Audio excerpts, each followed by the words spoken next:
सोचिए एक ऐसी दुनिया के बारे में जहां सबसे अमीर वो नहीं जिसके पास सोना या पैसा है, बल्कि वो है जिसके पास पीने के लिए एक ग्लास साफ पानी है। एक ऐसी बेरहम जगह जहां पानी की एक बूंद के लिए लोग एक दूसरे का गला काटने को तैयार हैं। आज हम बात कर रहे हैं एक ऐसी ही सर्वाइवल कहानी की, जहां एक बाप का सच्चा सपना, एक धोखेबाज आशिक साजिश और एक लोहे के जानवर की अनखेन मिलकर एक ऐसा खून खराबा शुरू करती है जिसे देखकर आपके होश उड़ जाएंगे। चलिए शुरू करते हैं इस सुखी मखलूक के अंदर छपे राज को खोलना। कहानी शुरू होती है माइक नाम के एक जिद्दी और मेहनती किसान से, जो इस बंजर दुनिया में भी अपने जवान बेटे के साथ एक पुराने घर में रहता है। माइक के पास एक बहुत बड़ी जमीन है जहां कभी उसके पूर्वज हरियाली उगाया करते थे, मगर आज वो जमीन सिर्फ धूल उड़ा रही है।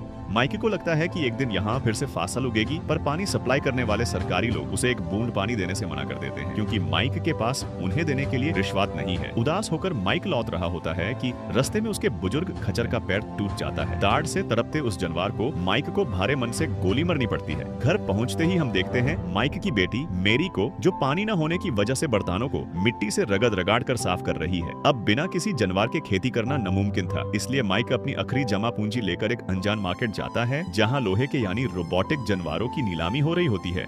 इस नीलामी में माइक सबसे बड़ी बोली लगाकर एक शानदार रोबोटिक खच्चर खरीद लेता है। ये बात वहाँ खड़े एक चलक और अजीब लड़के फ्लेम को बिल्कुल पसंद नहीं आती, क्योंकि फ्लेम उस रोबोट को हर हाल में अपना बनाना चाहता था। माइक वहाँ से निकलकर हॉस्पिटल जाता है, जहाँ उसकी बीमार पत्नी एक मैकेनिकल फ्रेम के सहारे लेटी हुई है। रास्ते में माइक को रॉबी नाम का एक गरीब लड़का मिलता है, जो भूख के मारे अपने छोटे बच्चे को बेच रहा है ताकि वो जिंदा रह सके। माइक एक अच्छा इंसान होने के नाते यूज थोड़ा पानी देता है और ऐसा करने से रोकता है। तभी रॉबी माइक को एक झटका देने वाली बात बताता है। वो कहता है कि माइक की बेटी मेरी का चुपके से एक लड़के के साथ अफेयर चल रहा है। माइक गुस्से में घर आता है और मेरी को सबक सिखाने के लिए कमरे में लॉक कर देता है। लेकिन अगली ही सुबह जब माइक उठता है तो उसके होश उड़ जाते हैं। उसका नया रोबोटिक खच्चर गायब था। माइक को पूरा शक फ्लेम पर होता है, पर इससे पहले कि वो कुछ करे, पानी सप्लाई करने वाले गुंडे उसके घर आकर उसे पीटकर बेहोश कर देते हैं। जब माइक को होश आता है तो वो पानी के माफिया के खुफिया ठिकाने पर बंधा होता है। वो गुंडे इल्जाम लगाते हैं कि माइक के रोबोट ने उनकी पाइपलाइन से पानी चुराया है। माइक अपनी छिपी हुई गुण निकालकर उन पर तान देता है और वहाँ से जान बचाकर भाग निकालता है।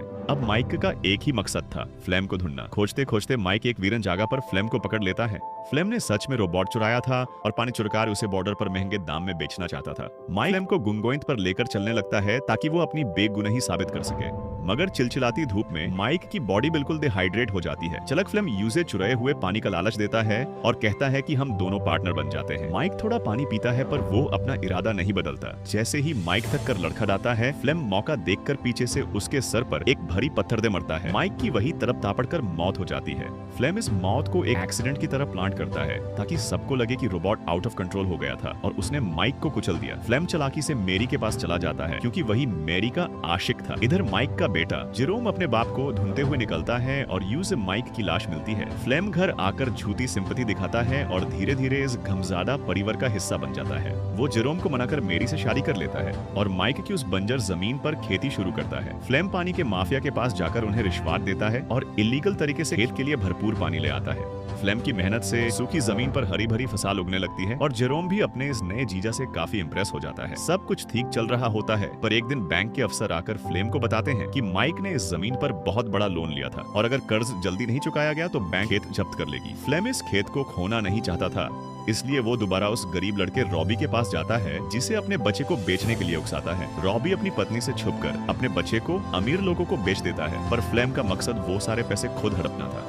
एक सुनसान जगह पर फ्लेम रॉबी को गोली मार देता है, मगर फायरिंग के दौरान एक मिसफायर गोली पास खड़े उसी रोबोटिक खच्चर के पैर में लग जाती है। फ्लेम पैसे लेकर भाग जाता है, पर उस रोबोट का सॉफ्टवेयर डैमेज होने की वजह से उसमें एक ऑटो रिटर्न फंक्शन एक्टिव हो जाता है और वो रोबोट लंगदाकर बॉर्डर पर बनी अपनी मैन्युफैक्चरिंग कंपनी की तरफ चलने लगता है। इधर फ्लेम बैंक का सारा कर्ज चुका देता है और जेरोम को लगता है कि शायद फ्लेम ने रोबोट को बेच दिया होगा। मगर तभी रेडियो पर एक अनाउंसमेंट होती है कि बॉर्डर पर एक रोबोटिक खच्चर मिला है, जिसका भी वो आकर ले जाए। जेरोम हैरान हो जाता है कि अगर रोबोट बेचा नहीं गया तो फ्लेम के पास लोन चुकाने के पैसे कहां से आए। जब जेरोम फ्लेम से पूछता है तो फ्लेम उल्टा गुस्से में चिल्लाने लगता है, जिससे जेरोम का शक यकीन में बदल जाता है। जेरोम हॉस्पिटल जाने के बजाय चुपके से उस रोबोट कंपनी पहुंचता है। वहां के लोग बताते हैं कि इस एडवांस्ड रोबोट में एक खुफिया फीचर है। यह अपने आसपास की हर चीज को वीडियो फॉर्मेट में रिकॉर्ड करता है। जब जेरोम उस स्क्रीन पर फुटेज देखता है तो उसके पैरों तले जमीन निकल जाती है। स्क्रीन पर साफ दिख रहा था कि उसके बाप माइक को पत्थर मार मार कर कत्ल करने वाला कोई और नहीं बल्कि फ्लेम था। जेरोम का खून खौल उठता है। वो चुपचाप घर आता है और फ्लेम से कहता है कि रोबोट खुद वहाँ से भाग कर आ गया है। फ्लेम फिर नए झूठ बोलने लगता है। तभी जेरोम कहता है रॉबी तुम्हें बाहर बुला रहा है। फ्लेम का डर के मारे चेहरा सेफ्ट पड़ जाता है क्योंकि रॉबी तो मर चुका था। अगले दिन फ्लेम को रॉबी के नाम से एक खुफिया खत मिलता है जिसमें यूज एक वीरन जागा बुलाया गया था।